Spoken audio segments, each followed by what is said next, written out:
Do you prefer a stay-at-home wife or a woman that makes her own money? Neither. If you're a business owner, what you need is a supportive spouse. Can you say like what's been your best year as far as revenue?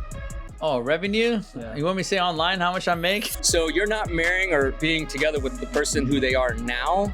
You're looking at who they're gonna be. So, that's kind of difficult because I actually made her stay at home while the kids were younger and had to be raised. How about this? I'll say this. It's definitely What has been your best year in terms of revenue, if you could share? So what's your name and age and what do you do? Mike Wolf. I'm 53 years old and we run a food truck park called Porky's Backyard. And we also have a commercial construction company. Wow. How long have you been an entrepreneur? All my life. Wow. Literally, since in high school, running companies. So you think you were born an entrepreneur? 100% born an entrepreneur. Yeah. Absolutely. I don't take orders well. I have to do it myself. Yeah. What's the greatest lesson you've learned about entrepreneurship? But there's a lot. Tenacity is probably the biggest word, or best word for it. You gotta stick with it. Failure is an option. People say failure is not an option. You have to fail. You're gonna fail to learn, and you're gonna move forward. But that takes tenacity. You just can't stop. You just learn and go, learn and go. Absolutely. Do you have like maybe top 2-3 books that you've read that's really helped you a lot? One book, One book. How to Win Friends and Influence People by Dale Carnegie. Every single day I play that book in my car, over and over and over. And it solves more problems than you'd ever imagine. What has been your best year in terms of revenue, if you could share? Revenue best year, probably about 15 million. 15 million. Yeah. That's amazing. Do you prefer a stay-at-home wife or a woman that makes her own money? So, that's kind of difficult because I actually made her stay at home while the kids were younger and had to be raised and things like that. But now that they're up and growing, we're transitioning and she's working and doing more things, but working with the company and the family. So you have to always have purpose in life. And so if you just stay at home and you do nothing, you become nothing, right? So now that we're past all those stages, she's pushing forward with the company, learning golf, just all kinds of stuff. Education has to be continuous. That's amazing. And if you were to go back, let's say 20 years, right? Maybe you're 20 years old. What's the best advice you would give to yourself? You know what? It's just back to that tenacity. Right. It doesn't matter what you do. There's money in everything. And that's what people always ask me. It's like, we're going to make money. There's money in sewer, right? Everybody wants to flush a toilet. I tell anybody, you're really looking for like a stable industry, you go with utilities, right? Water has to flow, lights have to turn on, sewers have to flush, toilets. So you stay in those industries and it never goes down. They don't ever go down. What about a couple other habits you do daily that really prime you to be successful? Well, I do a lot of stock trading now too, and literally it's a matter of just learning. So whatever you want to do, you have to dig in, but you don't have to go to college to do these things. YouTube can teach you anything and everything you want to know. All you have to do is have the desire to learn and the tenacity to push forward. And if you don't do that, and you say, well, I tried, you quit, well, then screw you, you're out. You got to go. Yeah. Best marriage advice for couples out there who are married? Communication is everything. You have to talk, and it doesn't matter, right, honey, how bad it sucks. Some of it sucks, but you have to talk, and you just have to express your feelings. I love your shirt. What do you do for a living? Appreciate that, man. My main business is I'm a litigation attorney, but as with most business people, we're diversified. So I have a healthcare technology company called cureconnector.com. Also have we launched our own crypto in the legal industry called Legacy X Token, based on the Ethereum network. And then, we're diversified and invested in other businesses as well. You started off as an attorney and then you built your own business. Yeah, so here's the lesson here. You gotta lock in on your primary source of income. And until that primary source of income is covering your cash flow, or the cash flow from that income is covering your business, your expenses, and giving you extra, then you can upgrade your lifestyle to whatever that extra is. But whatever's left, that's your money that you can use to invest in other entities. Now, the key is don't invest in anything you have no idea what it's about. So knowing a base amount of information already in that industry, that's where you put that extra money in. Why do you think most business owners fail within the first 5 years? They give up, they quit, right? See, people don't know that it's the long game. So let's say 100 people start out in the same business. After the first year, 90% of them are gonna quit. And then so you have 10 left, and then out of the next year, 2 to 5, you're gonna have 9 of those people quit. So if you can last past 5 years, you're gonna be one of the last or 2 people left standing, which means what? less competition. What is like maybe one character trait you have, or a couple that kind of, I guess, makes you successful? Well, tied to being able to do the boring stuff is discipline. So you got to have that discipline. A lot of the things I do, I don't feel like I want to do them, but you got to do them. Right? So that's discipline. And then secondly is you got to be humble in terms of you got to drop your ego in order to learn and become adaptable.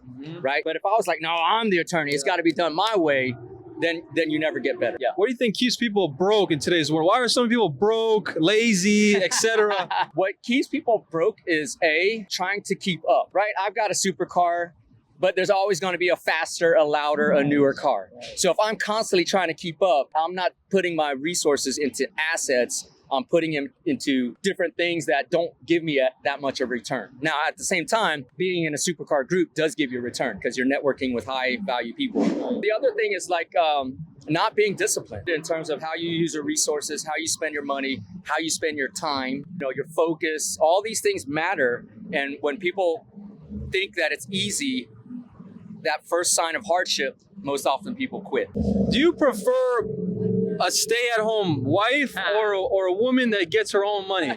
That's a very good question. Listen, neither. If you're a business owner, what you need is a supportive spouse, partner. Somebody that supports you, because not everybody knows how hard it actually is, how much failure, rejection. It's a lot more downtimes than there is uptimes. You're going to work for 10 years with no results, but that overnight success happens after year 10, right? Wow. So if your spouse or your partner doesn't understand that, it's very hard to be successful. So relationships is an evolution. So you're not marrying or being together with the person who they are now. You're looking at who they're going to be. And so, that person that they're going to be or evolve to, you have to determine whether that is in line with what your plans are and how you want to evolve. So if you want to be a successful business person and entrepreneur, you got to find a spouse or partner that understands, okay, it's going to be a long process with a lot of rejection and failure. So that person needs to understand to support you on the down times and celebrate you on the, relationships is about making the other person better, not changing who they are. If you do read books, what were like some of the best books you've read? Maybe top 2 or 3. Top 2. Number 1, it's Atlas Shrugged by Ayn Rand. It's a long book. Rand, R-A-N-D. It's like 1,000 pages, but it's the ultimate business person's book. And then secondly, 48 Laws of Power by Robert Greene. Definitely read that.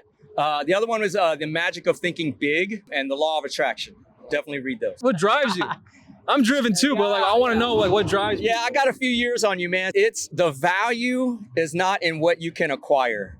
The value is how you can help other people. When you find a way to help other people, people will pay you for it. If you solve big problems, you get big money. If you solve small problems, you get low money. And so when you help people with big problems, you're going to get paid big money. That's the rule. Yeah. That's awesome. Yeah. Tell the people who you are. Yeah, thank you. My name is Hossein Heidi. I'm an attorney. I own and operate the Heidi Law Firm with my team. And I was born and raised right here in A-Leaf. And what inspired you to get into law? Getting in trouble growing up, fighting people, getting fought, standing up for people, arguing, and someone came one day and said, you should really consider law. So you've been doing this for 15 years. Yeah. Can you talk about some of maybe the biggest challenges you've had to overcome being an entrepreneur? Oh, carrying this chain, bro. It's like hurting my neck. I bet it does. That looks heavy, by the way. Yeah. I mean, how many carats is that? This one, I don't know how many carats, but it is all real. Yeah. As real as it gets. But, the appraisal has how many carats. So, right. Yeah. That's I don't remember That's how many. nice It's a lot. Probably like 20 or 30 overall, maybe more.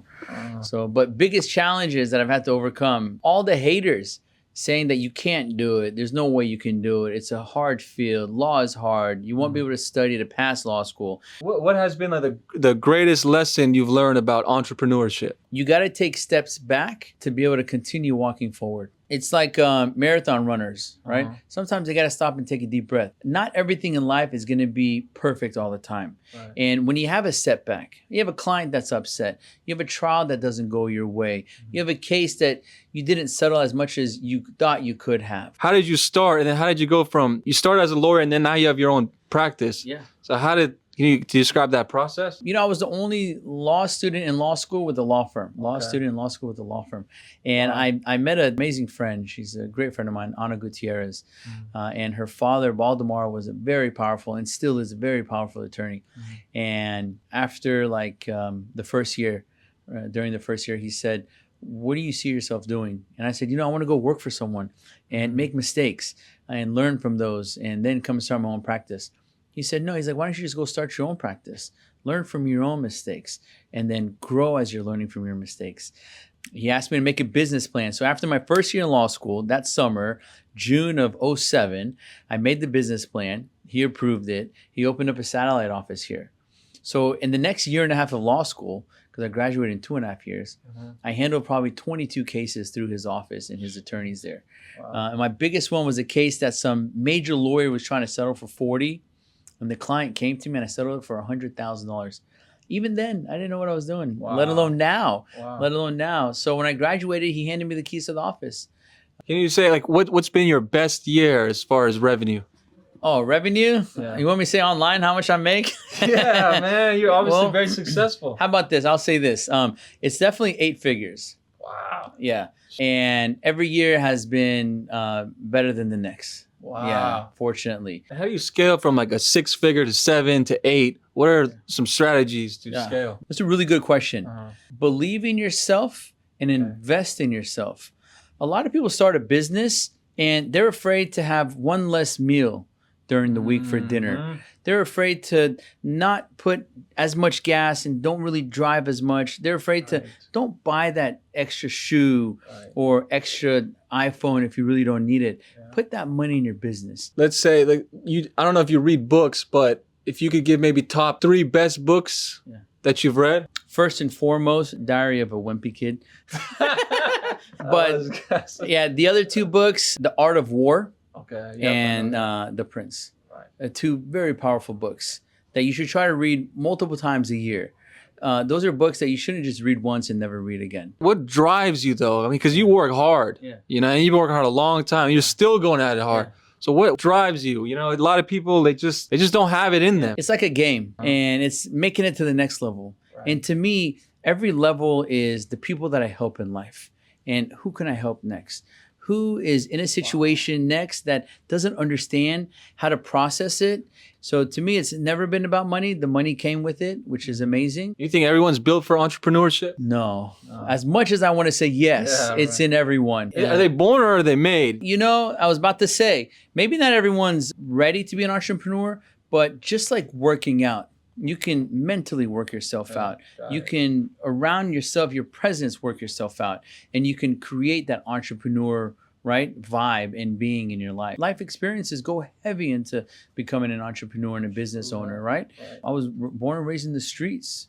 My kids go to public schools because, you know, I just want them to get that little edge of street smarts, you know? So everyone can be an entrepreneur. You just got to set your mind to it, and just like working out or a hobby, focus on it. What's the greatest financial advice you've received from maybe a mentor or somebody you looked up to? You know, you can only do it for so long. Your shoulders are going to give away. Your brain's going to give away. Your knees are going to give away. My back hurts sitting here.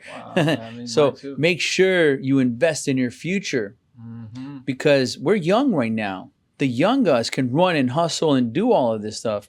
The 60, 70-year-old you, he ain't trying to do that anymore. So take care of that one and always set something aside through the years. And then that way, when you get there, invest, buy properties. When you get there, you're going to think, you're like, man, that motherfucker knew what's up. Thank you. And you'll be thanking your old self. Do you prefer a stay-at-home woman or a woman that gets her own? I know you're in maybe a different stage in life, but let's say maybe 10, 20 years ago. That's an amazing question. When I had nothing in life, I told my wife, you can do anything you want in life. And she wanted to go to school. And I told her, I'll support you all the way. So our kids can look back and see that she has degrees. And she has master's degrees right now. How old right now? 41. 41. If you were to go back 20 years, 20 years old, what's the best piece of advice you would tell yourself? Don't stop, man. It'll all be worth it. You know, just keep going, go hard.